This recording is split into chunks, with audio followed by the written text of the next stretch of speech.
ਸਤਿ ਸ਼੍ਰੀ ਅਕਾਲ ਦੋਸਤੋ, ਤੁਹਾਡਾ ਸਭ ਦਾ ਸਵਾਗਤ ਹੈ ਸਿੱਖਿਆ ਐਫਐਮ ਅਕੈਡਮੀ ਦੇ ਆਨਲਾਈਨ ਪਲੇਟਫਾਰਮ ਦੇ ਉੱਤੇ। ਮੈਂ ਹਾਂ ਸਤਿਅਮ। ਜਿਵੇਂ ਕਿ ਤੁਹਾਨੂੰ ਪਤਾ ਹੀ ਹੈ ਕਿ ਅਸੀਂ ਈਟੀਟੀ ਕੈਡਰ ਦਾ ਹੁਣ ਬੈਚ ਸ਼ੁਰੂ ਕਰਨ ਜਾ ਰਹੇ ਹਾਂ, ਜਿਸ ਦਾ ਪਹਿਲਾ ਟੌਪਿਕ ਹੀ ਹੋਏਗਾ ਸਾਡੇ ਕੋਲ ਲਾਈਟ, ਜਿਸ ਨੂੰ ਅਸੀਂ ਪੰਜਾਬੀ ਵਿੱਚ ਕੀ ਬੋਲਾਂਗੇ, ਪ੍ਰਕਾਸ਼। ਪ੍ਰਕਾਸ਼ ਕੀ ਹੈ, ਹੋਰ ਕਿਹੜੇ-ਕਿਹੜੇ ਇਹਦੇ ਨਿਯਮ ਹਨ, ਉਹ ਸਾਰੇ ਦੇਖਾਂਗੇ। ਪਰ ਉਸ ਤੋਂ ਪਹਿਲਾਂ ਜੋ ਵੀ ਸਟੂਡੈਂਟਸ ਸਾਡੇ ਇਸ ਚੈਨਲ ਤੇ ਨਵੇਂ ਹਨ, ਉਹ ਇਸ ਚੈਨਲ ਨੂੰ ਸਬਸਕ੍ਰਾਈਬ ਕਰ ਲੈਣ ਤੇ ਨਾਲ ਹੀ ਬੈਲ ਆਈਕਨ ਨੂੰ ਪ੍ਰੈਸ ਕਰ ਲੈਣ, ਤਾਂ ਕਿ ਤੁਹਾਡੇ ਕੋਲ ਸਾਡੀਆਂ ਲੇਟੈਸਟ ਵੀਡੀਓ ਦੀਆਂ ਨੋਟੀਫਿਕੇਸ਼ਨਸ ਆ ਸਕਣ ਅਤੇ ਅਸੀਂ ਇੱਕ ਦੂਜੇ ਨਾਲ ਜੁੜ ਸਕੀਏ। ਤੇ ਆਓ ਸ਼ੁਰੂ ਕਰਦੇ ਹਾਂ, ਜ਼ਿਆਦਾ ਸਮਾਂ ਨਹੀਂ ਲੈਂਦੇ। ਦੇਖੋ ਕੀ ਹੈ, ਤੇ ਦੇਖੋ ਸਾਡੇ ਚੈਪਟਰ ਦਾ ਨਾਮ ਹੀ ਕੀ ਹੈ, ਲਾਈਟ, ਰਿਫਲੈਕਸ਼ਨ ਐਂਡ ਰੀਫਰੈਕਸ਼ਨ, ਜਿਹਨੂੰ ਪੰਜਾਬੀ ਦੇ ਵਿੱਚ ਕੀ ਬੋਲਾਂਗੇ ਅਸੀਂ, ਪਰਾਵਰਤਨ ਅਤੇ ਅਪਵਰਤਨ। ਕੀ ਬੋਲਦੇ ਹਾਂ ਜੀ, ਪਰਾਵਰਤਨ ਅਤੇ ਅਪਵਰਤਨ। ਹੁਣ ਦੇਖੋ ਪਰਾਵਰਤਨ ਕੀ ਹੈ, ਅਪਵਰਤਨ ਕੀ ਹੈ, ਸਾਰਾ ਪੜਾਂਗੇ। ਪਰ ਉਸ ਤੋਂ ਪਹਿਲਾਂ ਅਸੀਂ ਦੇਖਣਾ ਹੈ ਲਾਈਟ ਕੀ ਹੈ। ਲਾਈਟ ਮਤਲਬ ਪ੍ਰਕਾਸ਼, ਪੰਜਾਬੀ ਵਿੱਚ ਕੀ ਬੋਲਾਂਗੇ, ਪ੍ਰਕਾਸ਼। ਪ੍ਰਕਾਸ਼ ਕੀ ਹੈ, ਤਾਂ ਦੇਖੋ ਪ੍ਰਕਾਸ਼ ਕੀ ਹੈ। ਪ੍ਰਕਾਸ਼ ਕੀ ਹੈ ਜੀ, light energy is a form of electromagnetic radiations of wavelength which can be seen by the human eye। ਕੀ ਕਹਿੰਦਾ ਹੈ ਜੀ, ਸਾਡੇ ਕੋਲ ਲਾਈਟ એનર્ਜੀ ਕੀ ਹੈ, ਇੱਕ ਤਰ੍ਹਾਂ ਦੀ ਇਲੈਕਟ੍ਰੋਮੈਗਨੈਟਿਕ ਰੇਡੀਏਸ਼ਨਸ ਨੇ, ਕਿਰਨਾਂ ਨੇ। ਠੀਕ ਹੈ ਜੀ, ਕਿਹੜੀਆਂ, ਇਲੈਕਟ੍ਰੋਮੈਗਨੈਟਿਕ। ਇਹ ਵੀ ਤੁਹਾਨੂੰ ਦੱਸਾਂਗੇ ਹੌਲੀ ਹੌਲੀ ਕੀ ਚੀਜ਼ ਹੁੰਦੀ ਹੈ ਇਲੈਕਟ੍ਰੋਮੈਗਨੈਟਿਕ। ਪਰ ਫਿਲਹਾਲ ਲਈ ਤੁਸੀਂ ਕੀ ਯਾਦ ਰੱਖਣਾ ਹੈ, ਜੋ ਇਸ ਦੀ ਡੈਫੀਨੇਸ਼ਨ ਹੈ ਕਿ ਲਾਈਟ ਜਿਹੜੀ ਹੈ ਇਹਦੇ ਵਿੱਚ ਕੀ ਹਨ, ਮੇਨਲੀ ਫੋਟੋਨਸ। ਹੁਣ ਤੁਸੀਂ ਸੁਣਿਆ ਹੋਣਾ ਹੈ ਇਲੈਕਟ੍ਰੋਨਸ ਹੁੰਦੇ ਹਨ, ਪ੍ਰੋਟੋਨਸ ਹੁੰਦੇ ਹਨ, ਨਿਊਟਰੋਨਸ ਹੁੰਦੇ ਹਨ। ਹੁਣ ਨਵੀਂ ਚੀਜ਼ ਕੀ ਹੈ ਤੁਹਾਡੇ ਲਈ, ਫੋਟੋਨਸ। ਫੋਟੋਨਸ ਕੀ ਹਨ, ਇਹ ਸਾਡੇ ਇਲੈਕਟ੍ਰੋਨ ਤੋਂ ਵੀ ਛੋਟਾ ਪਾਰਟ ਹੈ ਫੋਟੋਨ, ਜੋ ਕਿ ਕਿਹਦੇ ਵਿੱਚ ਹੈ, ਲਾਈਟ ਦੇ ਵਿੱਚ ਮੌਜੂਦ ਹੈ। ਠੀਕ ਹੈ ਜੀ, ਬਹੁਤ ਛੋਟਾ ਪਾਰਟੀਕਲ ਹੈ। ਵਿਚ ਆਰ ਪ੍ਰੋਡਿਊਸਡ ਵੈਨ ਐਨ ਆਬਜੈਕਟਸ ਐਟਮ ਹੀਟ ਅਪ।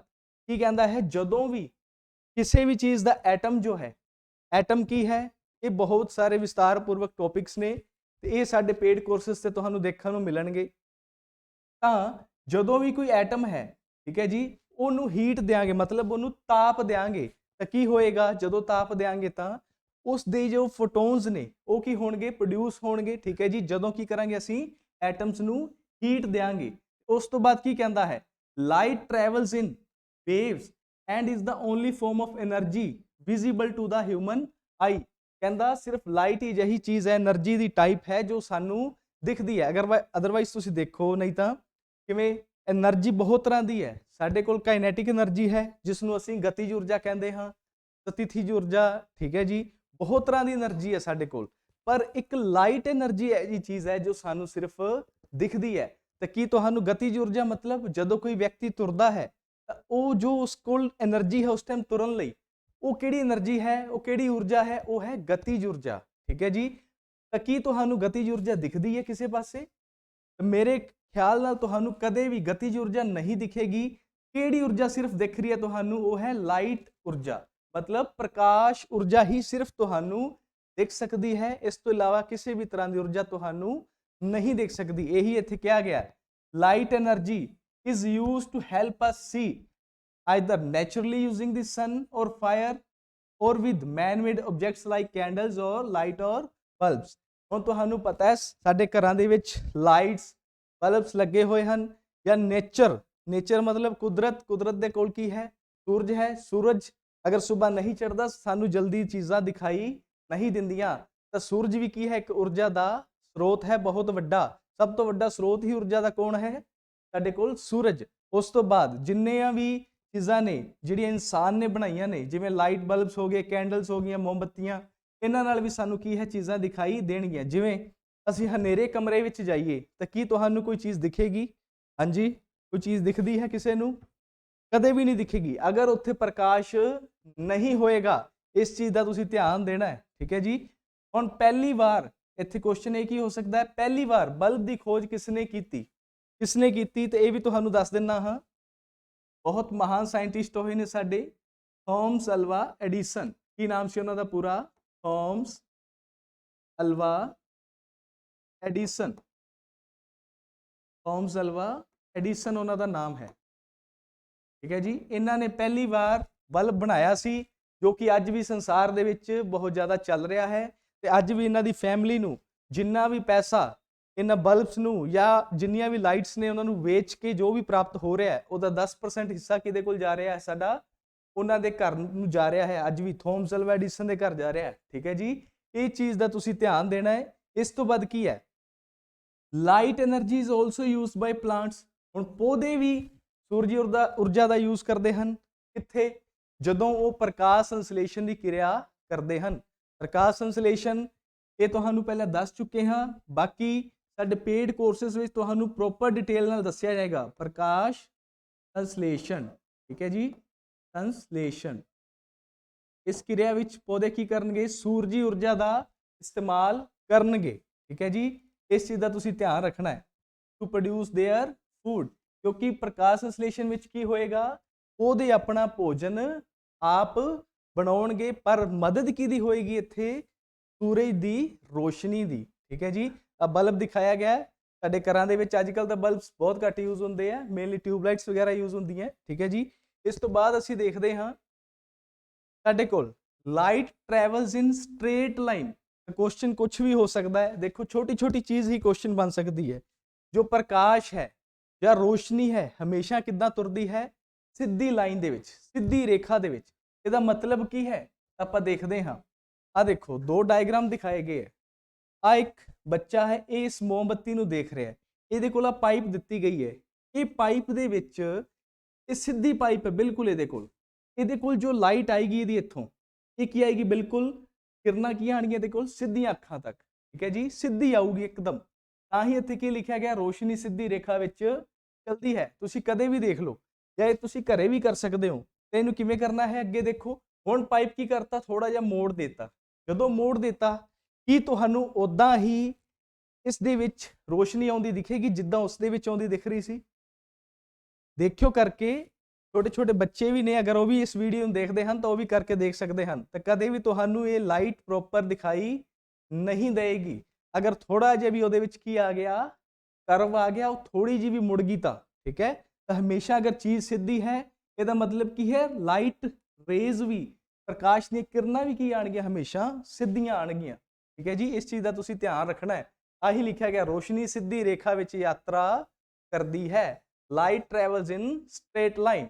ਇਸ ਤੋਂ ਬਾਅਦ ਅਸੀਂ ਦੇਖਦੇ ਹਾਂ ਕਿ ਜਿਨ੍ਹਾਂ ਬੱਚਿਆਂ ਨੇ ਹਾਲੇ ਤੱਕ ਸਾਡਾ ਪੇਡ ਕੋਰਸ ਪਰਚੇਜ਼ ਨਹੀਂ ਕੀਤਾ, तो साडा पेड कोर्स परचेज कर सकते हैं।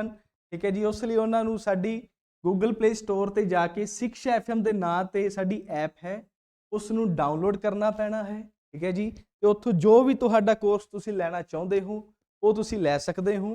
तो अगर ज़्यादा किसी ने कोई भी तरह की क्वेरी करनी तो इस नंबर पर कॉल या WhatsApp कर सकते हो, जानकारी लै सकते हो। ज़्यादा समा नहीं लैंदा, अगे देखते हाँ साडे कोल की है तुहाडे लई ऑफर्स की चल रहे हैं। ठीक है जी, पेड कोर्सेज ਲਈ ਤਾਂ ਦੇਖੋ ਤੁਹਾਡੇ ਕੋਲ ਲਾਇਬ੍ਰੇਰੀ ਰੀਸਟੋਰਰ, PTI, PSTET 1 2 MPHW ਇਹਨਾਂ ਸਾਰਿਆਂ ਦੇ ਕੀ ਚੱਲ ਰਹੇ ਹਨ? ETT ਵੀ। ਠੀਕ ਹੈ ਜੀ, ETT ਇੱਥੇ ਲਾ ਲਓ ਤੁਸੀਂ, ETT ਇਹਨਾਂ ਸਭ ਲਈ ਸਾਡੇ ਕੋਲ पेड कोर्सेज ਚੱਲ ਰਹੇ ਹਨ, ਜਿਹਦਾ ਕੀ ਕੀਮਤ ਕੀ ਰਹੇਗੀ? ਸਿਰਫ 3499 ਰੁਪਏ। ਠੀਕ ਹੈ ਜੀ, ਤਾਂ ਤੁਸੀਂ ਇਹ ਲੈ ਸਕਦੇ ਹੋ। ਇਸ ਗੁਰਪੁਰਬ ਤੱਕ ਹੀ ਆਫਰ ਰਹਿਣਾ ਹੈ, ਕਿਉਂਕਿ ਇਹ ਪਹਿਲਾਂ ਕਿੰਨੇ ਦਾ ਸੀ ਜੀ? ਸਾਡੇ ਕੋਲ 5000 ਰੁਪਏ ਦਾ। ਹੁਣ ਕਿੰਨੇ ਦਾ ਹੈ ਇਹ? 3499 ਰੁਪਏ ਦਾ। ਇਹ ਚੀਜ਼ ਦਾ ਧਿਆਨ ਰੱਖਣਾ ਤੁਸੀਂ। ਠੀਕ ਹੈ ਜੀ, ਇਸ ਤੋਂ ਬਾਅਦ ਸਾਡੇ ਕੋਲ 3 ਤਰ੍ਹਾਂ ਦੀਆਂ ਵਸਤੂਆਂ ਨੇ। ਹੁਣ ਪ੍ਰਕਾਸ਼ ਕਈ ਚੀਜ਼ਾਂ ਦੇ ਵਿੱਚੋਂ ਕੀ ਹੋ ਸਕਦਾ? ਲੰਘ ਸਕਦਾ ਹੈ, ਕਈਆਂ ਦੇ ਵਿੱਚੋਂ ਨਹੀਂ ਲੰਘ ਸਕਦਾ, ਤੇ ਕਈ ਅਜਿਹੀਆਂ ਹੋਣਗੀਆਂ ਜਿਨ੍ਹਾਂ ਵਿੱਚੋਂ ਅੱਧਾ ਲੰਘ ਸਕਦਾ, ਅੱਧਾ ਨਹੀਂ ਲੰਘ ਸਕਦਾ। ਉਹਨਾਂ ਨੂੰ ਹੀ ਅਸੀਂ ਲਿਖਿਆ ਹੈ। ਦੇਖੋ ਕੀ ਲਿਖਿਆ ਹੈ? ਪਹਿਲਾ ਟਰਾਂਸਪੇਰੈਂਟ, ਦੂਸਰਾ ਟਰਾਂਸਲੂਸੈਂਟ, ਤੀਸਰਾ ਓਪੇਕ। ਠੀਕ ਹੈ ਜੀ, ਆ 3 ਤਰ੍ਹਾਂ ਦੇ ਮਟੀਰੀਅਲ ਨੇ ਸਾਡੇ ਕੋਲ, 3 ਤਰ੍ਹਾਂ ਦੀਆਂ ਵਸਤੂਆਂ ਨੇ, ਜਿਹਦੇ ਵਿੱਚ ਟਰਾਂਸਪੇਰੈਂਟ ਨੂੰ ਅਸੀਂ ਪੰਜਾਬੀ ਦੇ ਵਿੱਚ ਕੀ ਲਿਖਦੇ ਹਾਂ ਉਹ ਵੀ ਤੁਹਾਨੂੰ ਦੱਸ ਦਿੰਦਾ ਹਾਂ। ਦੇਖੋ ਕੀ ਲਿਖਦੇ ਹਾਂ? ਪਾਰਦਰਸ਼ੀ। ਕੀ ਲਿਖਦੇ ਹਾਂ? ਪਾਰਦਰਸ਼ੀ। ਪਾਰਦਰਸ਼ੀ ਵਸਤੂਆਂ ਹਨ। ਠੀਕ ਹੈ ਜੀ, ਟਰਾਂਸਲੂਸੈਂਟ ਕਿਹੜੇ ਹੋਣਗੇ? ਅਲਪ ਪਾਰਦਰਸ਼ੀ। ਕੀ ਹੋਣਗੇ? ਅਲਪ ਪਾਰਦਰਸ਼ੀ। ਅਲਪ ਪਾਰਦਰਸ਼ੀ। ਓਪੇਕ ਕਿਹੜੇ ਹੋਣਗੇ ਜੀ? ਅਪਾਰਦਰਸ਼ੀ। ਕੀ ਬੋਲਾਂਗੇ ਇਹਨਾਂ ਨੂੰ? ਅਪਾਰਦਰਸ਼ੀ। ਅਪਾਰਦਰਸ਼ੀ। ਠੀਕ ਹੈ ਜੀ, ਇਹ ਚੀਜ਼ ਪੰਜਾਬੀ ਦੇ ਵਿੱਚ ਵੀ ਦੱਸਤੀ, ਤੁਹਾਨੂੰ ਇੰਗਲਿਸ਼ 'ਚ ਵੀ ਦੱਸਤੀ। ਹੁਣ ਇਹਦੇ ਵਿੱਚ ਪਾਰਦਰਸ਼ੀ, ਪਾਰ ਤੋਂ ਹੀ ਯਾਦ ਰੱਖਣਾ ਹੈ। ਕੀ ਹੋਏਗਾ? ਰੋਸ਼ਨੀ ਅਜਿਹੀ ਚੀਜ਼ ਹੋਏਗੀ ਜੋ ਕਿਸੇ ਵੀ ਚੀਜ਼ ਚੋਂ ਲੰਘ ਜੇ। ਜਦੋਂ ਰੋਸ਼ਨੀ ਕਿਸੇ ਵੀ ਚੀਜ਼ ਨੂੰ ਪਾਰ ਕਰ ਜਾਂਦੀ ਹੈ, ਕੀ ਕਰ ਜਾਂਦੀ ਹੈ? ਪਾਰ ਕਰ ਜਾਂਦੀ ਹੈ। ਉਸੇ ਚੀਜ਼ ਨੂੰ ਕੀ ਕਹਿੰਦੇ ਹਾਂ? ਪਾਰਦਰਸ਼ੀ। ਜਿਵੇਂ ਆ ਕੱਚ ਦਾ ਗਿਲਾਸ ਤੁਹਾਨੂੰ ਦਿਖਾਇਆ ਗਿਆ, ਠੀਕ ਹੈ ਜੀ। ਇਹਦੇ ਵਿੱਚੋਂ ਤੁਸੀਂ ਰੋਸ਼ਨੀ ਲਾਈਟ ਲੇਜ਼ਰ ਬੀਮ ਲਓ, ਠੀਕ ਹੈ। ਤੁਹਾਡੇ ਕੋਲ ਬੱਚੇ ਜਦੋਂ ਹੁੰਦੇ ਉਦੋਂ ਛੋਟੇ ਛੋਟੇ ਲੇਜ਼ਰ ਬੀਮ ਆਉਂਦੀਆਂ ਸੀ, ਉਹ ਇਹ ਚੋਂ ਪਾਸ ਕਰਾ ਕੇ ਦੇਖੋ, ਰੋਸ਼ਨੀ ਆਰ ਪਾਰ ਜਾਏਗੀ। ਜਦੋਂ ਰੋਸ਼ਨੀ ਆਰ ਪਾਰ ਜਾਏਗੀ ਤੇ ਮਟੀਰੀਅਲ ਕਿਹੜਾ ਹੋਏਗਾ? ਇਹ ਵਸਤੂ ਕਿਹੜੀ ਹੋਏਗੀ? ਪਾਰਦਰਸ਼ੀ। ਜਦੋਂ ਨਹੀਂ ਜਾਏਗੀ ਉਦੋਂ ਕਿਹੜੀ ਹੋਏਗੀ? ਓਪੇਕ, ਮਤਲਬ ਅਪਾਰਦਰਸ਼ੀ। ਜਿੱਥੇ ਪੰਜਾਬੀ ਦੇ ਵਿੱਚ ਆ ਗਿਆ, ਐੜਾ ਆ ਗਿਆ, ਇੰਗਲਿਸ਼ ਦੇ ਵਿੱਚ ਏ ਆ ਗਿਆ, ਠੀਕ ਹੈ, ਉੱਥੇ ਕੀ ਹੋ ਜਾਏਗਾ? ਚੀਜ਼ ਨੈਗੇਟਿਵ ਸੈਂਸ ਦਿੰਦੀ ਹੈ, ਹਮੇਸ਼ਾ ਨੈਗੇਟਿਵ ਬੋਲੇਗੀ, ਠੀਕ ਹੈ। ਤਾਂ ਅਪਾਰਦਰਸ਼ੀ, ਆ ਦਾ ਮਤਲਬ ਹੁਣ ਨਹੀਂ ਪਾਸ ਹੋ ਸਕਦੀ। ਪਾਰ ਲਿਖਿਆ ਹੈ, ਪਾਰ ਲਾਈਟ ਨਹੀਂ ਜਾ ਸਕਦੀ, ਰੋਸ਼ਨੀ ਪਾਰ ਨਹੀਂ ਜਾ ਸਕਦੀ। ਉਹ ਕਿਹੜੇ ਆਬਜੈਕਟ ਹਨ? ਓਪੇਕ ਜਾਂ ਅਪਾਰਦਰਸ਼ੀ। ਜਿਵੇਂ ਤੁਹਾਡੇ ਕੋਲ ਬਹੁਤ ਸਾਰੀਆਂ ਚੀਜ਼ਾਂ ਘਰ ਦੇ ਵਿੱਚ ਤੁਹਾਡੇ ਕੋਲ ਹੀ ਦੇਖ ਲੈਣਾ, ਜਿਵੇਂ ਲੱਕੜ ਹੈ, ਠੀਕ ਹੈ, ਕੁਰਸੀ ਹੈ, ਮੇਜ਼ ਹੈ, ਤੁਸੀਂ ਉਹਨਾਂ ਵਿੱਚੋਂ ਲਾਈਟ ਪਾਸ ਕਰਾ ਕੇ ਦਿਖਾਓ, ਕਿਵੇਂ ਹੋਊਗੀ? ਦੇਖ ਸਕਦੇ ਹੋ ਕਿ ਲਾਈਟ ਇੱਕ ਪਾਸੇ ਤੋਂ ਦੂਜੇ ਪਾਸੇ ਜਾਊਗੀ, ਉਹਨਾਂ ਦੇ ਵਿੱਚੋਂ ਕਦੇ ਵੀ ਨਹੀਂ ਜਾਏਗੀ। ਤਾਂ ਕਿਹੜੇ ਹੋਣਗੇ? ਓਪੇਕ ਜਾਂ ਅਪਾਰਦਰਸ਼ੀ, ਠੀਕ ਹੈ ਜੀ। ਇਹਨੂੰ ਪੜ੍ਹ ਲੈਂਦੇ ਹਾਂ ਹੁਣ। ਅਲਾਉਜ਼ all or most light to travel through, ਇਹਦੇ ਵਿੱਚ ਕੀ ਹੋਏਗੀ? ਹਰ ਤਰ੍ਹਾਂ ਦੀ ਲਾਈਟ ਕੀ ਹੋ ਜਾਏਗੀ? ਪਾਸ ਹੋ ਜਾਏਗੀ, ਠੀਕ ਹੈ ਜੀ। It is possible to see clearly through the transparent materials, ਪਾਰਦਰਸ਼ੀ ਵਸਤੂਆਂ ਦੇ ਵਿੱਚੋਂ ਦੇਖਣਾ ਇਹਨਾਂ ਨੂੰ ਬਿਲਕੁਲ ਆਸਾਨ ਹੁੰਦਾ ਹੈ। ਇਸ ਤੋਂ ਬਾਅਦ ਸਾਡੇ ਕੋਲ ਓਪੇਕ ਪੜ੍ਹਦੇ ਆ, ਫਿਰ ਕਿਹੜੇ ਪੜਾਂਗੇ? ਟ੍ਰਾਂਸਲੂਸੈਂਟ। ਜ਼ਿਆਦਾਤਰ ਬੱਚੇ ਕਨਫਿਊਜ਼ ਇੱਥੇ ਰਹਿੰਦੇ ਆ, ਟ੍ਰਾਂਸਪੇਰੈਂਟ ਕੀ ਹੈ, ਟ੍ਰਾਂਸਲੂਸੈਂਟ ਕੀ ਹੈ, ਠੀਕ ਹੈ। ਇੱਥੇ ਲੱਲਾ ਆਇਆ, ਇੱਥੇ ਵੀ ਕੀ ਆਏਗਾ? ਲੱਲਾ ਆਏਗਾ ਵਿੱਚ। ਦੇਖਾਂਗੇ ਕਿਵੇਂ ਆਏਗਾ। ਓਪੇਕ ਅਪਾਰਦਰਸ਼ੀ ਹੁਣੇ ਦੱਸਿਆ। Blocks all the light passing through it, ਇਹ ਕੀ ਕਰੇਗਾ? ਲਾਈਟ ਨੂੰ ਪਾਸ ਹੀ ਨਹੀਂ ਹੋਣ ਦੇਗਾ। It's not possible to see through opaque materials, ਤੁਹਾਨੂੰ ਦੱਸ ਚੁੱਕਿਆ ਹਾਂ ਕਿ ਜਿੰਨੇ ਵੀ ਅਪਾਰਦਰਸ਼ੀ ਚੀਜ਼ਾਂ ਨੇ ਉਹਨਾਂ ਤੋਂ ਪਾਰ ਅਸੀਂ ਨਹੀਂ ਦੇਖ ਸਕਦੇ, ਠੀਕ ਹੈ ਜੀ। ਟ੍ਰਾਂਸਲੂਸੈਂਟ, ਹੁਣ ਦੇਖੋ ਇੱਕ ਚੀਜ਼ ਤਾਂ ਜਿਹਦੇ ਵਿੱਚੋਂ ਸਾਰੀਆਂ ਚੀਜ਼ਾਂ ਪਾਰ ਹੈ, ਇੱਕ ਦੇ ਵਿੱਚੋਂ ਕੁਝ ਵੀ ਪਾਰ ਨਹੀਂ ਹੋ ਰਿਹਾ। ਤੀਜੀ ਕਿਹੜੀ ਹੈ? ਜਿਹਦੇ ਵਿੱਚੋਂ ਅੱਧੀ ਪਾਰ ਹੋਏਗੀ ਲਾਈਟ, ਅੱਧੀ ਪਾਰ ਨਹੀਂ ਹੋਏਗੀ। ਉਹ ਕਿਹੜੇ ਹੋਣਗੇ ਸਾਡੇ ਕੋਲ? ਟ੍ਰਾਂਸਲੂਸੈਂਟ। ਪੰਜਾਬੀ ਦੇ ਵਿੱਚ ਅਲਪ, ਠੀਕ ਹੈ ਜੀ। ਇੱਥੇ ਵੀ ਐਲ ਆ ਰਿਹਾ ਹੈ, ਇੱਥੇ ਵੀ ਲੱਲਾ ਆ ਰਿਹਾ ਹੈ, ਤਾਂ ਮਤਲਬ ਇਹ ਵਿੱਚ ਵਿਚਕਾਰ ਵਾਲੇ। ਤੇ ਇੱਥੇ ਲੱਲਾ ਕਿੱਥੇ ਆ ਰਿਹਾ ਹੈ? ਵਿਚਕਾਰ। ਇੱਥੇ ਵੀ ਕਿੱਥੇ ਆ ਰਿਹਾ ਹੈ? ਵਿਚਕਾਰ। ਤਾਂ ਵਿਚਕਾਰ ਵਾਲੀ ਚੀਜ਼ ਨੂੰ ਹੀ ਵਿਚਕਾਰ ਰੱਖਿਆ ਗਿਆ, ਟ੍ਰਾਂਸਲੂਸੈਂਟ, ਠੀਕ ਹੈ ਜੀ। ਇਸ ਤਰ੍ਹਾਂ ਤੁਸੀਂ ਯਾਦ ਰੱਖ ਸਕਦੇ ਹੋ। allows some light to pass through it, it is not possible to see through the translucent material, ਇਹਨਾਂ ਤੋਂ ਵੀ ਪਾਰ ਨਹੀਂ ਦੇਖਿਆ ਜਾ ਸਕਦਾ, ਪਰ ਇਹਨਾਂ ਤੋਂ ਕੁਝ ਲਾਈਟ ਪਾਸ ਹੋ ਸਕਦੀ ਹੈ। ਤੁਹਾਨੂੰ ਧੁੰਦਲਾ ਧੁੰਦਲਾ ਦਿਖਾਈ ਦੇਗਾ। ਕੁਐਸਚਨ ਕੀ ਆ ਸਕਦਾ ਹੈ? ਧੁੰਦਲਾ ਦਿਖਾਈ ਕਿਹਦੇ ਵਿੱਚੋਂ ਦਿੰਦਾ ਹੈ? ਤਾਂ ਕਿਹਦੇ ਚ ਦੇਗਾ? ਟ੍ਰਾਂਸਲੂਸੈਂਟ ਜਾਂ ਅਲਪ ਪਾਰਦਰਸ਼ੀ ਵਸਤੂਆਂ ਦੇ ਵਿੱਚੋਂ, ਠੀਕ ਹੈ ਜੀ। ਆ ਤੁਹਾਡੇ ਕੋਲ ਰੋਲ ਪੇਪਰ ਇੱਕ ਦਿਖਾਇਆ ਗਿਆ ਹੈ ਐਗਜ਼ਾਮਪਲ ਦੇ ਤੌਰ ਤੇ, ਠੀਕ ਹੈ ਜੀ। ਇਸ ਤੋਂ ਅੱਗੇ ਦੇਖਦੇ ਹਾਂ ਅਸੀਂ। ਹੁਣ ਅਸੀਂ ਕੋਈ ਵੀ ਚੀਜ਼ਾਂ ਕਿੱਦਾਂ ਦੇਖ ਸਕਦੇ ਹਾਂ? ਸਭ ਤੋਂ ਮਹੱਤਵਪੂਰਨ ਕੁਐਸਚਨ, ਕੋਈ ਵੀ ਚੀਜ਼ਾਂ ਕਿੱਦਾਂ ਦੇਖ ਸਕਦੇ ਹਾਂ? ਤਾਂ ਮੇਨਲੀ ਕੀ ਹੁੰਦਾ ਹੈ? ਪਰਾਵਰਤਨ। ਕੀ ਹੋਏਗਾ? ਪਰਾਵਰਤਨ। ਤਾਂ ਇਹਦਾ ਉੱਤਰ ਕੀ ਆਏਗਾ? ਪਰਾਵਰਤਨ। ਜਿਹਨੂੰ ਇੰਗਲਿਸ਼ ਦੇ ਵਿੱਚ ਕੀ ਬੋਲਾਂਗੇ? ਤਾਂ ਦੇਖ ਲਓ ਕੀ ਬੋਲਦੇ ਹਾਂ? ਰਿਫਲੈਕਸ਼ਨ। ਕੀ ਬੋਲਾਂਗੇ? ਰਿਫਲੈਕਸ਼ਨ। ਪੰਜਾਬੀ ਦੇ ਵਿੱਚ ਕੀ ਬੋਲਾਂਗੇ? ਪਰਾਵਰਤਨ। ਪਰਾਵਰਤਨ, ਠੀਕ ਹੈ ਜੀ। ਆ ਬੋਲਾਂਗੇ ਅਸੀਂ ਇਹਨਾਂ ਨੂੰ, ਰਿਫਲੈਕਸ਼ਨ ਜਾਂ ਪਰਾਵਰਤਨ ਕਰਕੇ ਅਸੀਂ ਚੀਜ਼ਾਂ ਨੂੰ ਦੇਖ ਸਕਦੇ ਹਾਂ। ਕਿਵੇਂ? ਦੇਖੋ, ਆ ਤੁਹਾਡੇ ਕੋਲ ਇੱਕ ਨਾ ਸ਼ੀਸ਼ਾ ਬਣਾਇਆ ਗਿਆ। ਇਹ ਕੀ ਹੈ? ਇੱਕ ਸ਼ੀਸ਼ਾ ਹੈ, ਆ, ਠੀਕ ਹੈ। ਇਹ ਸ਼ੀਸ਼ਾ ਹੈ। ਇੱਥੇ ਕੋਈ ਵੀ ਇੱਕ ਆਬਜੈਕਟ ਸੀ, ਮਤਲਬ ਇੱਥੇ ਕੋਈ ਵੀ ਇੱਕ ਵਸਤੂ ਸੀ ਜਿਸ ਤੋਂ ਕੀ ਆਣਾ ਹੈ? ਪ੍ਰਕਾਸ਼ ਆਣਾ ਹੈ, ਪ੍ਰਕਾਸ਼ ਦੀ ਕਿਰਨ ਆਉਣੀ ਹੈ। ਉਹ ਪ੍ਰਕਾਸ਼ ਦੀ ਕਿਰਨ ਆਏਗੀ, ਇਸ ਤਰ੍ਹਾਂ ਆ ਰਹੀ ਹੈ, ਇੱਥੇ ਆ ਕੇ ਕੀ ਕਰੇਗੀ? ਟਕਰਾਏਗੀ। ਟਕਰਾ ਗਈ, ਟਕਰਾਉਣ ਤੋਂ ਬਾਅਦ ਉਹ ਕੀ ਕਰੇਗੀ? ਇੱਥੋਂ ਵਾਪਿਸ ਜਾਏਗੀ। ਕੀ ਹੋਏਗੀ? ਵਾਪਿਸ ਜਾਏਗੀ ਉਸੇ ਹੀ ਮਾਧਿਅਮ ਦੇ ਵਿੱਚ। ਮਾਧਿਅਮ ਦਾ ਮਤਲਬ ਕੀ ਹੈ? ਇੱਥੇ ਮੈਂ ਤੁਹਾਨੂੰ ਦੱਸ ਦਿੰਦਾ ਹਾਂ। ਮਾਧਿਅਮ, ਮਾਧਿਅਮ ਕੀ ਹੋਏਗਾ? ਇੰਗਲਿਸ਼ ਦੇ ਵਿੱਚ ਕਹਿ ਲਓ ਤਾਂ ਮੀਡੀਅਮ। ਕੀ ਹੋਏਗਾ? ਮੀਡੀਅਮ। ਤਾਂ ਕੀ ਮੀਡੀਅਮ ਦਾ ਕੀ ਮਤਲਬ ਹੈ? ਜਿਵੇਂ ਤੁਸੀਂ ਕਿਸੇ ਜਗ੍ਹਾ ਤੇ ਕੰਮ ਕਰਦੇ ਹੋ ਜਾਂ ਕਿਤੇ ਪੜ੍ਹਦੇ ਹੋ, ਤੁਸੀਂ ਜਿਸ ਸਾਧਨ ਦੇ ਦੁਆਰਾ ਉੱਥੇ ਜਾਂਦੇ ਹੋ, ਉੱਥੇ घर अपने वापस आते हो जिस साधन के द्वारा, वही की है तुहाडा मीडियम है, वही की है तुहाडा माध्यम है। ठीक है जी। इत्थे माध्यम अगर हवा च आ रही है तो हवा च जिहड़ी किरण होएगी वो लाइट दी वो की करेगी, वापस जाएगी। अगर पानी च आ रही होंगी तो पानी च ही वापस जाएगी, माध्यम सेम रहेगा। ठीक है जी। आही चीज़ इत्थे दिखाई गई है। तो जिहड़ी रे आ रही है, जिहड़ी किरण आ रही है सूरज, सूरज तो मान लो इत्थों सूरज तो आ रही है, या कोई भी ऑब्जेक्ट है, बल्ब तो आ रही है, इत्थे आके टकराई, टकराउण तो बाद की होगी, रिफ्लैक्ट परावर्तित होगी। इत्थे किहड़ी सी साडे कोल आपती किरण सी, इत्थे किहड़ी होगी, परावर्ती किरण। ठीक है, इस चीज़ नूं ध्यान देना है। तो जिहड़ा पॉइंट होएगा जिथे आके टकराऊगी, इस पॉइंट नूं की बोलांगे, पॉइंट ऑफ इंसीडेंस। क्यों बोलांगे, देखो जिहड़ी साडे कोल इत्थे किरण आ रही है उसका नाम की है, इंसीडेंट रे। मतलब की है इहदा, आपाती किरण, आपाती किरण, आपाती किरण है। ठीक है, आपाती किरण मतलब पंजाबी च किवें याद रख लोगे इनू, आपाती। आपाती मतलब अपने आप आना, जिहड़ी किरण अपने आप आ रही है उसनूं की बोल रहे हैं, आपाती किरण। टकरा गई इत्थे आके, टकराई किहड़ी, आपाती किरण। पॉइंट भी किहड़ा बनिया, वो बिंदु किहड़ा बनिया, point of incident. Incident English च बोल रहे हैं, आ किहड़ा पॉइंट बनिया जी, आपतन बिंदु। किहड़ा बनिया है, आपतन बिंदु, क्योंकि किरण किहड़ी सी, आपाती किरण। आपतन बिंदु बनेगा इत्थे, की बनेगा, आपतन बिंदु। आपतन बिंदु बन गया। इस तो बाद इत्थों वापस जाएगी, इनू इदां दिखाना है, इस तरह नहीं दिखाना, इस तरह दिखाना है।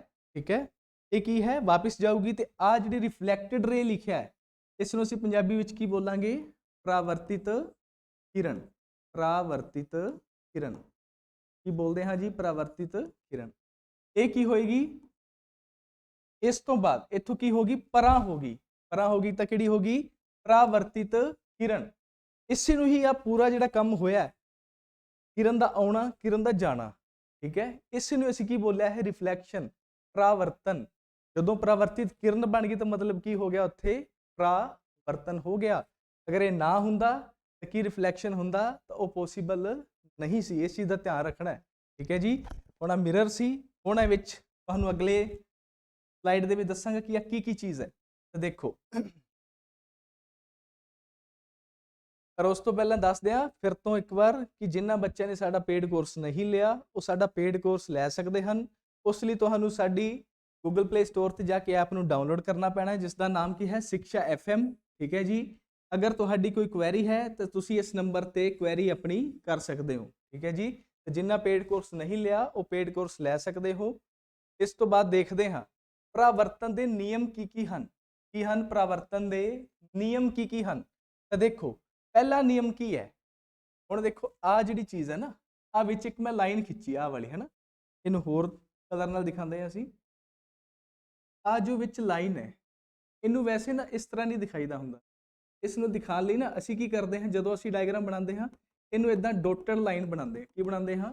डॉटेड लाइन, जिसनूं असीं की बोलदे हां इंग्लिश दे विच नॉर्मल, पंजाबी दे विच की बोलदे हां लंब। की बोलदे हां? लंब। लंब मतलब की हुंदा है 90 डिग्री का कोण। की होएगा 90 डिग्री का कोण। तां असीं तां ही लाउंदे आ कि सानूं पता लगे कि जिहड़ी साडी किरण आ रही सी, आपाती किरण जो आ रही सी वो किन्ने डिग्री के एंगल ते आई। ठीक है जी। आई, फिर गई किन्ने डिग्री के एंगल ते, वो की होएगा एंगल R। की होएगा एंगल R। इंसीडेंट रे आ रही सी मतलब की है, आपाती किरण आ रही सी तां आई ना लिखिया, इंसीडेंट मतलब आई। ठीक है, इंसीडेंट दा की चक लिया सी, एंगल आई। ठीक है, कोण आई। दूजा की है कोण R। रिफ्लैक्शन R तो शुरू होंदा है रिफ्लैक्शन, ओदा की चक लिया R। ये की बन गया एंगल ऑफ रिफ्लैक्शन। आ की बन गया एंगल ऑफ इंसीडेंस। मतलब आपतन कोण ते आ केड़ा कोण होया, परावर्तन कोण। हुण आ रे जा रही है वापस, ये वापस जानी है जी, इस तरह नहीं जानी उल्टी। ठीक है, वापस जानी इदां। हुण की दस रहा इत्थे एंगल किन्ने डिग्री का बनेगा। इसे दे आधार ते ही पहला की दिता गया है, तुहानू नियम दिता गया की है, angle of incidence is equal to the angle of reflection. की बोलिया गया है, परावर्तन कोण किहदे बराबर है, आपतन कोण दे बराबर है। कहने का मतलब की है कि जिन्ने डिग्री ते ਇੱਥੇ ਲਾਈਟ ਦੀ ਕਿਰਨ ਆਏਗੀ 19 ਡਿਗਰੀ ਤੇ ਹੀ ਵਾਪਿਸ ਜਾਏਗੀ। ਅਗਰ 30 ਡਿਗਰੀ ਤੇ ਆ ਰਹੀ ਹੁੰਦੀ ਤਾਂ 30 ਡਿਗਰੀ ਤੇ ਹੀ ਵਾਪਿਸ ਜਾਂਦੀ, 45 ਤੇ ਆ ਰਹੀ ਹੁੰਦੀ ਤਾਂ 45 ਤੇ ਹੀ ਵਾਪਿਸ ਜਾ ਰਹੀ ਹੁੰਦੀ। ਇਹ ਇਹਦਾ ਮਤਲਬ ਹੈ। ਠੀਕ ਹੈ ਜੀ। ਤਾਂ ਪਹਿਲਾ ਨਿਯਮ ਇਹ ਹੈ ਕਿ ਜਿੰਨੇ ਡਿਗਰੀ ਦੇ ਕੋਣ ਤੇ ਸਾਡੇ ਕੋਲੇ ਆਪਤਨ ਕਿਰਨ ਆਊਗੀ 19 ਡਿਗਰੀ ਤੇ ਹੀ ਪਰਾਵਰਤਿਤ ਕਿਰਨ ਜਾਊਗੀ। ਠੀਕ ਹੈ ਜੀ। ਇਹ ਪਹਿਲਾ ਨਿਯਮ ਹੈ ਸਾਡੇ ਕੋਲ। ਇਸ ਤੋਂ ਬਾਅਦ ਦੇਖਦੇ ਹਾਂ ਜਿਨ੍ਹਾਂ ਬੱਚਿਆਂ ਨੇ ਸਾਡੇ ਨਾਲ ਜੁੜਨਾ ਹੈ ਉਹ ਸਾਨੂੰ WhatsApp ਤੇ ਆਪਣਾ ਨੇਮ ਲਿਖ ਦਿਓ ਇੱਥੇ। ਠੀਕ ਹੈ ਜੀ। ਮੋਬਾਈਲ ਨੰਬਰ ਲਿਖ ਦੇਣਾ ਹੈ। ਜਿਸ ਐਗਜ਼ਾਮ ਲਈ ਤੁਸੀਂ ਸਾਡੇ ਕੋਲ ਤਿਆਰੀ ਕਰਨਾ ਚਾਹੁੰਦੇ ਹੋ ਉਹ ਲਿਖ ਦੇਣੀ ਹੈ ਇੱਥੇ। ਠੀਕ ਹੈ ਜੀ। ਕੀ ਲਿਖ ਦਿਓ? ਜਿਵੇਂ ਵੀਡੀਓ, ਪਟਵਾਰੀ, ਜੋ ਵੀ ਤੁਸੀਂ ਤਿਆਰੀ ਕਰਨਾ ਚਾਹੁੰਦੇ ਹੋ, PS ਟੈਟ, ETT, ਠੀਕ ਹੈ ਜੀ, ਪਟਵਾਰੀ, ETT ਕੈਡਰ, ਠੀਕ ਹੈ, ਜੋ ਵੀ ਤੁਸੀਂ ਤਿਆਰੀ ਕਰਨਾ ਚਾਹੁੰਦੇ ਹੋ ਉਹ ਤੁਸੀਂ ਇੱਥੇ ਲਿਖ ਦੇਣਾ ਹੈ। ਆਪਣੀ ਸਿਟੀ ਲਿਖ ਦੇਣਾ ਹੈ, ਅਬੋਹਰ, ਮਾਨਸਾ, ਬਠਿੰਡਾ, ਹਰਿਆਣਾ, ਜੋ ਵੀ ਤੁਹਾਡਾ ਸਿਟੀ ਹੈ ਉਹ ਸਿਟੀ ਲਿਖ ਦਿਓ ਇੱਥੇ। ਇਹਨਾਂ ਨੂੰ ਸਾਡੇ ਇਹਨਾਂ ਨੰਬਰਾਂ ਤੇ ਸੈਂਡ ਕਰ ਦਿਓ। ਇਹਨਾਂ ਨੰਬਰਾਂ ਤੇ ਜੋ ਵੀ ਤੁਸੀਂ ਜਾਣਕਾਰੀ ਲੈਣਾ ਚਾਹੁੰਦੇ ਹੋ ਉਹ ਲੈ ਸਕਦੇ ਹੋ। ਅੱਗੇ ਦੇਖਦੇ ਹਾਂ ਦੂਜਾ ਨਿਯਮ ਕੀ ਹੈ। ਤਾਂ ਪਰਾਵਰਤਨ ਦੇ ਦੋ ਹੀ ਨਿਯਮ ਹੈ। ਪਹਿਲਾ ਤਾਂ ਆਪਤਨ ਕੋਣ ਕਿਹਦੇ ਬਰਾਬਰ ਹੋਏਗਾ? ਪਰਾਵਰਤਨ ਕੋਣ ਦੇ। ਦੂਜਾ ਕੀ ਹੈ? ਤਾਂ ਦੇਖੋ ਆ ਇੰਨਾ ਇੰਨਾ ਇੱਕ ਕੀ ਹੈ? ਇੱਕ ਤਲ ਹੈ। ਇਹ ਕੀ ਹੈ? ਇੱਕ ਤਲ ਹੈ। ਇਹ ਕੀ ਹੁੰਦਾ? ਇੱਕ ਤਲ ਜਿੰਨੇ ਦੇ ਵਿੱਚ ਆਪਤਨ ਪਰਾਵਰਤਨ ਹੋਇਆ। ਠੀਕ ਹੈ। ਇਹ ਕੀ ਹੁੰਦਾ? ਤਲ। ਇਸ ਤਲ ਦੇ ਵਿੱਚ ਦੇਖੋ ਕੀ ਕੀ ਹੈ? The incident ray, the normal to the mirror at the point of incidence and the reflected ray all lie in the same plane। ਕਹਿਣ ਦਾ ਮਤਲਬ ਕੀ ਹੈ? ਆਪਤਨ ਕਿਰਨ, ਲੰਬ, ਪਰਾਵਰਤਨ ਕਿਰਨ ਸਾਰੇ ਇੱਕ ਤਲ ਵਿੱਚ ਹੁੰਦੇ ਹਨ। ਤਾਂ ਕਹਿਣ ਦਾ ਮਤਲਬ ਕੀ ਹੈ? ਤੁਹਾਨੂੰ ਪਹਿਲਾਂ ਵੀ ਸਮਝਾ ਚੁੱਕਿਆ। ਆ ਇੱਕ ਤਲ ਹੈ। ਮੰਨ ਲਓ ਤੁਸੀਂ ਇੱਕ ਪੇਪਰ ਫੋਲਡ ਕਰਦੇ ਹੋ, ਪੇਪਰ ਫੋਲਡ ਕਰਦੇ ਹੋ, ਤੁਹਾਨੂੰ ਦਿਖਾ ਦਿੰਦਾ ਹੈ। ਜਿਵੇਂ ਆ ਮੇਰੇ ਕੋਲ ਇੱਕ ਪੇਪਰ ਹੈ। ਠੀਕ ਹੈ। ਆ ਕੀ ਇੱਕ ਪੂਰਾ ਦਾ ਪੂਰਾ ਕੀ ਹੈ? ਇੱਕ ਤਲ ਹੈ। ਜਿੰਨੀਆਂ ਵੀ ਇਸ ਦੇ ਵਿੱਚ ਚੀਜ਼ਾਂ ਆਉਣਗੀਆਂ ਉਹ ਸਾਰੀਆਂ ਇਸੇ ਤਲ ਦੇ ਵਿੱਚ ਆਉਣਗੀਆਂ, ਇਸ ਪੇਪਰ ਦੇ ਵਿੱਚ ਆਉਣਗੀਆਂ। ਹੁਣ ਮੈਂ ਕੀ ਕੀਤਾ ਕਿ ਇਸ ਨੂੰ ਕੀ ਕਰਤਾ? ਫੋਲਡ। ਇਸ ਨੂੰ ਕੀ ਕਰਤਾ? ਫੋਲਡ। ਠੀਕ ਹੈ ਜੀ। ਕੀ ਹੁਣ ਇਹ ਪੂਰਾ ਤਲ ਹੈ? ਪਹਿਲਾਂ ਪੂਰਾ ਕਿੰਨਾ ਸੀ ਜਦੋਂ ਇਹ ਖੁੱਲ ਰਿਹਾ ਸੀ? ਹੁਣ ਕਿੰਨਾ ਹੈ? ਅੱਧਾ ਹੋ ਗਿਆ। ਅੱਧਾ ਹੋ ਗਿਆ ਤਾਂ ਮੰਨ ਲਓ ਆ ਇੰਸੀਡੈਂਟ ਰੇ ਤਾਂ ਆ ਗਈ, ਪਾਤੀ ਕਿਰਨ ਆ ਗਈ, ਪਰ ਪਰਾਵਰਤਿਤ ਕਿਰਨ ਨਹੀਂ ਬਣੀ, ਸਿਰਫ ਉੱਪਰ ਵਾਲਾ ਹਿੱਸਾ ਬਣਿਆ। ਤਾਂ ਕੀ ਪਰਾਵਰਤਨ ਹੋਏਗਾ ਇੱਥੇ? ਕੀ ਰਿਫਲੈਕਸ਼ਨ ਹੋਏਗਾ? ਇੱਥੇ ਰਿਫਲੈਕਸ਼ਨ ਨਹੀਂ ਹੋਏਗਾ। ਕਿਉਂ ਨਹੀਂ ਹੋਏਗਾ? ਕਿਉਂਕਿ ਦੂਜਾ ਹਿੱਸਾ ਸਾਡੇ ਕੋਲ ਹੈ ਹੀ ਨਹੀਂ। ਜਾਂ ਮੰਨ ਲਓ ਨੀਚੇ ਵਾਲਾ ਹਿੱਸਾ ਬਣ ਰਿਹਾ ਹੈ, ਉੱਤੇ ਵਾਲਾ ਨਹੀਂ ਬਣ ਰਿਹਾ, ਤਾਂ ਵੀ ਕੀ ਹੈ? ਕੀ ਪਰਾਵਰਤਨ ਬੋਲਾਂਗੇ ਉਸ ਨੂੰ? ਨਹੀਂ ਬੋਲ ਸਕਦੇ। ਤਾਂ ਦੋਨੋਂ ਚੀਜ਼ਾਂ ਕੀ ਹੋਣੀਆਂ ਚਾਹੀਦੀਆਂ? ਇੱਕ ਤਲ ਦੇ ਵਿੱਚ। ਠੀਕ ਹੈ। ਇਹਦਾ ਮਤਲਬ ਕੀ ਹੈ ਕਿ ਆਪਾਤੀ ਕਿਰਨ ਕੀ ਹੈ? ਆਪਾਤੀ ਕਿਰਨ, ਠੀਕ ਹੈ, ਸਾਡੇ ਕੋਲ ਪਰਾਵਰਤਿਤ ਕਿਰਨ, ਆਪਤਨ ਕੋਣ, ਹੋਰ ਕੀ ਹੈ? ਪਰਾਵਰਤਿਤ ਕੋਣ, ਪੁਆਇੰਟ ਆਫ ਇਨਸੀਡੈਂਸ ਜਿਹਨੂੰ ਆਪਤਨ ਬਿੰਦੂ ਕਿਹਾ ਸੀ। ਠੀਕ ਹੈ ਜੀ। ਇਹ ਸਾਰੇ ਤੇ ਨਾਲ ਹੀ ਕੀ ਇੱਕ ਨੋਰਮਲ, ਇਹ ਸਾਰੇ ਕੀ ਹਨ? ਸਾਰੇ ਦੇ ਸਾਰੇ ਕਿੱਥੇ ਹਨ? ਇੱਕ ਤਲ ਦੇ ਵਿੱਚ ਹਨ। ਕਹਿਣ ਦਾ ਮਤਲਬ ਹੈ ਕਿ ਅਗਰ ਉੱਪਰ ਵਾਲਾ ਪਾਸਾ ਬਣ ਰਿਹਾ ਤੇ ਨੀਚੇ ਵਾਲਾ ਨਹੀਂ ਬਣ ਰਿਹਾ ਤਾਂ ਵੀ ਪਰਾਵਰਤਨ ਸੰਭਵ ਨਹੀਂ ਹੈ। ਜੇ ਨੀਚੇ ਵਾਲਾ ਬਣ ਰਿਹਾ ਉੱਪਰ ਵਾਲਾ ਨਹੀਂ ਬਣ ਰਿਹਾ ਤਾਂ ਵੀ ਪਰਾਵਰਤਨ ਸੰਭਵ ਨਹੀਂ ਹੈ, ਕਿਉਂਕਿ ਉਹਦੇ ਵਿੱਚ ਸਿਰਫ ਉੱਪਰ ਵਾਲੇ ਪੁਆਇੰਟ ਆਉਣਗੇ, ਨੀਚੇ ਵਾਲੇ ਆਉਣਗੇ ਹੀ ਨਹੀਂ। ਜੇ ਨੀਚੇ ਵਾਲੇ ਆ ਰਹੇ ਉੱਪਰ ਵਾਲੇ ਨਹੀਂ ਆ ਰਹੇ ਤਾਂ ਵੀ ਪਰਾਵਰਤਨ ਸੰਭਵ ਨਹੀਂ ਹੈ। ਜ਼ਿਆਦਾਤਰ ਬੱਚਿਆਂ ਨੂੰ ਇੱਥੇ ਹੀ ਟੈਨਸ਼ਨ ਹੁੰਦੀ ਹੈ ਕਿ ਇਹਦਾ ਮਤਲਬ ਕਿ ਉਹ ਲਾਏ ਇਨ ਦਾ ਸੇਮ ਪਲੇਨ। ਹਮੇਸ਼ਾ ਇੱਥੇ ਹੀ ਗੱਡੀ ਉਲਝ ਕੇ ਰਹਿ ਜਾਂਦੀ। ਤਾਂ ਸਮਝ ਲੈਣਾ ਹੈ ਜਦੋਂ ਆ ਪੇਪਰ ਖੁੱਲ ਜਾਏਗਾ ਤਾਂ ਮਤਲਬ ਕੀ ਬਣ ਜਾਏਗਾ? ਪੂਰਾ ਦਾ ਪੂਰਾ ਤਲ ਬਣ ਜਾਏਗਾ। ਠੀਕ ਹੈ ਜੀ। ਇਸ ਚੀਜ਼ ਨੂੰ ਤੁਸੀਂ ਧਿਆਨ ਦੇਣਾ ਹੈ। ਤੇ ਦੋ ਹੀ ਨਿਯਮ ਨੇ। ਪਹਿਲਾ ਕੀ ਸੀ? ਆਪਾਤੀ ਆਪਤਨ ਕੋਣ ਕਿਹਦੇ ਬਰਾਬਰ ਹੋਏਗਾ? ਸਾਡਾ ਪਰਾਵਰਤਨ ਕੋਣ ਦੇ। ਦੂਜਾ ਕੀ ਹੋਏਗਾ? ਆਪਾਤੀ ਕਿਰਨ, ਪਰਾਵਰਤਿਤ ਕਿਰਨ, ਆਪਤਨ ਕੋਣ, ਪਰਾਵਰਤਨ ਕੋਣ ਤੇ ਆਪਤਨ ਬਿੰਦੂ ਤੇ ਨੋਰਮਲ ਲੰਬ ਜਿਹਨੂੰ ਕਹਿੰਦੇ ਆ। ਇਹ ਸਾਰੇ ਕੀ ਹੋਣਗੇ? ਇੱਕ ਹੀ ਤਲ ਦੇ ਵਿੱਚ ਹੋਣਗੇ। ਇਸ ਚੀਜ਼ ਦਾ ਤੁਸੀਂ ਧਿਆਨ ਦੇਣਾ ਹੈ। ਤੇ ਹੁਣ ਤੁਹਾਨੂੰ ਦੱਸਣਾ ਚਾਹੂੰਗਾ ਕਿ ਜਿਨ੍ਹਾਂ ਵਿਦਿਆਰਥੀਆਂ ਨੇ ਸਾਡਾ ਟੈਲੀਗ੍ਰਾਮ ਚੈਨਲ ਨਹੀਂ ਜੁਆਇਨ ਕੀਤਾ ਉਹ ਇਸ ਨੂੰ ਜੁਆਇਨ ਕਰ ਲੈਣ। ਸਿਕਸ਼ਾ FM ਅਕੈਡਮੀ ਦੇ ਨਾਂ ਤੇ ਸਾਡਾ ਕੀ ਹੈ? ਟੈਲੀਗ੍ਰਾਮ ਚੈਨਲ ਹੈ।